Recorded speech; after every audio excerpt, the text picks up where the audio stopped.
C'est une affaire entendue. Tous les commentateurs, tous les éditorialistes, tous les gens des médias mainstream, publics ou privés, font tous un tir de barrage contre la nuptiale.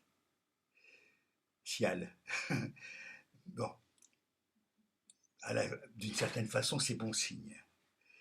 Mais on peut aussi dire que ça n'a pas d'importance. De toute façon, il ferait, même quand la gauche est au 36e dessous, il tape dessus de toute façon. Bon, c'est comme ça. J'ai dit c'est comme ça.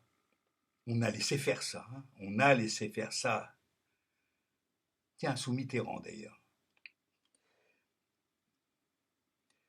qui n'a pas empêché la concentration des organes de presse à l'époque de Robert Hersan.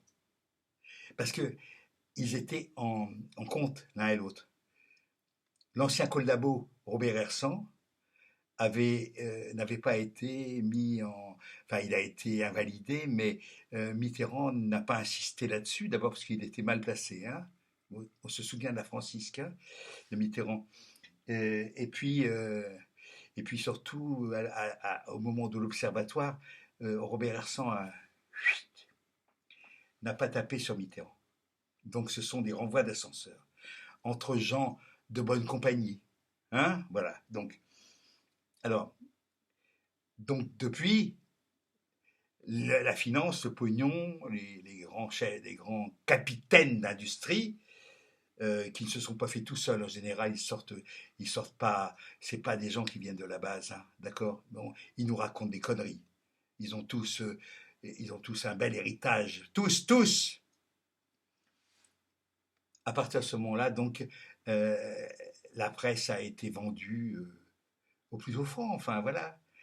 C'est une concentration. Et même dans des choses qui ont l'air un petit peu comme ça, un petit peu rebelles, quand vous allez voir les comités de rédaction, vous voyez que la mafia est là, d'accord. Elle est toujours là.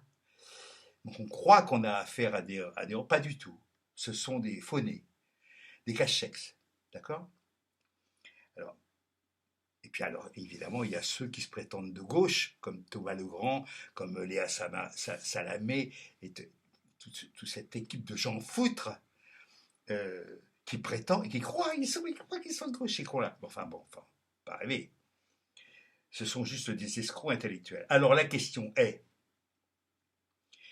je lis ça et là, j'ai écouté France Inter, les douteurs, c'était à chier, c'est scandaleux, il n'y a pas de pluralité, mais il ne peut pas y avoir de pluralité lorsque le pouvoir de la presse est concentré entre quelques mains. Enfin, alors, certains disent, moi j'écoute parce que j'écoute quand même en me bouchant le nez ou les oreilles parce qu'il faut connaître l'adversaire. Mais enfin, cette histoire de connaître l'adversaire, on connaît ça quand même depuis Sun Tzu, non? Moyen Âge, non? Ben alors, ça va, on a compris, que tous ces gens-là défendaient le capitalisme. Alors de deux choses une, on continue à se polluer les oreilles et le cerveau. Parce que ça va loin, parce que quand même, quand on arrive finalement, en écoutant France Inter, à finir par dire « Oh, si jamais le Front National grimpe trop, j'ai un bulletin Macron en réserve », ça veut dire que quand même, l'instillation quotidienne de ces saloperies fonctionne quand même. Sans compter, enfin, moi je suis plutôt radical et pas socialiste. Je suis un radical anarchiste. Je pense qu'il ne faut pas les écouter. Il ne faut pas leur donner de l'audience. Il ne faut absolument pas qu'ils croient qu'on est dû. Pas du tout. On n'écoute pas. Mais alors, attends, il y a quand même des solutions de rechange quand même maintenant. Il y a des chaînes. Il m'est arrivé en une nuit d'écouter un truc très bon de Mordia. Mordia est très bon pour... c'est un écrivain, mais en même temps, il fait des documentaires, notamment sur tout ce qui concerne la ou les religions. Et c'est toujours très intéressant.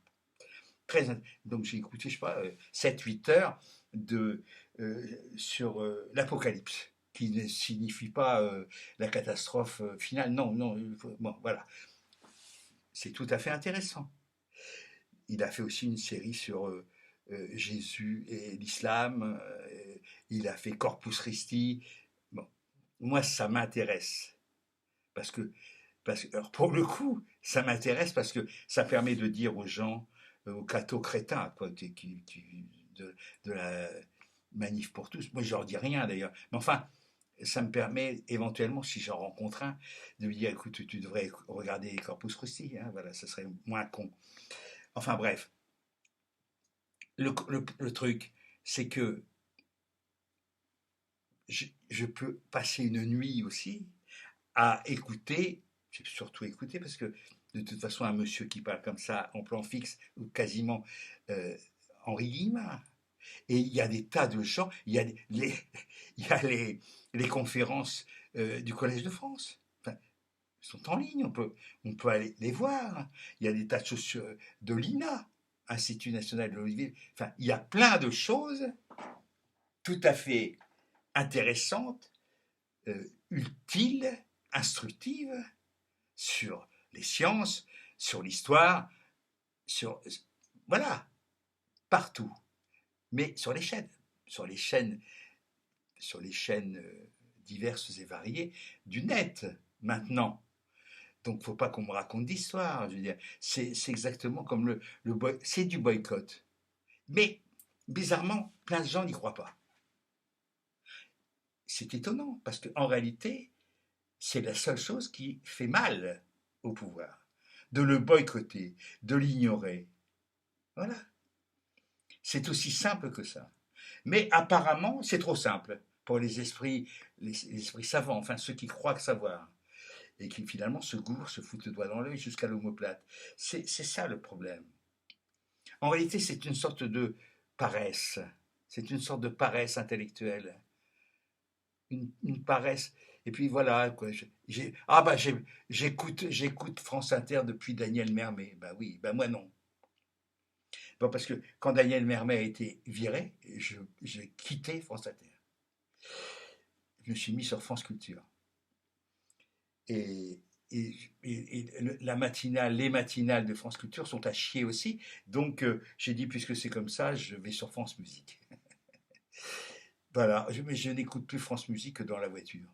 D'accord? Parce que c'est bien quand on. Hein, en plus, bon, ça ne me déplaît pas. Même la grande musique, peut-être un petit peu moins le lyrique. Le lyrique me gave un peu, mais c'est supportable, enfin. Je peux écouter la musique sacrée. Ça ne me dérange pas. Je peux écouter tas de trucs. Mais je préfère ça à me faire polluer la tête et les oreilles par des abrutis vendus au système. Ça, je n'en veux plus définitivement. Voilà. Alors, encore une fois, hein, il y a plein de choses. Et puis, il y a toujours la lecture. Et puis, on peut trouver encore de beaux textes, même des textes. Je viens d'en faire l'expérience avec des textes tirés des Misérables et qui restent d'une actualité foudroyante. C'est foudroyant. Enfin, en tout cas, moi. Bon, combien j'ai de followers? De moins en moins. Mais je m'en flatte. J'ai de moins en moins de suiveurs parce que quand on est exigeant, on n'est pas suivi. Quand on va dans le sens de la connerie généralisée, bien sûr qu'on a des tas de suiveurs. Il y a des tas de cons qui disent n'importe quoi, mais des complotistes, des abrutis, il y a des platistes qui font des scores extraordinaires. Ça ne m'intéresse pas. Dans ce cas, c'est vendre son cul.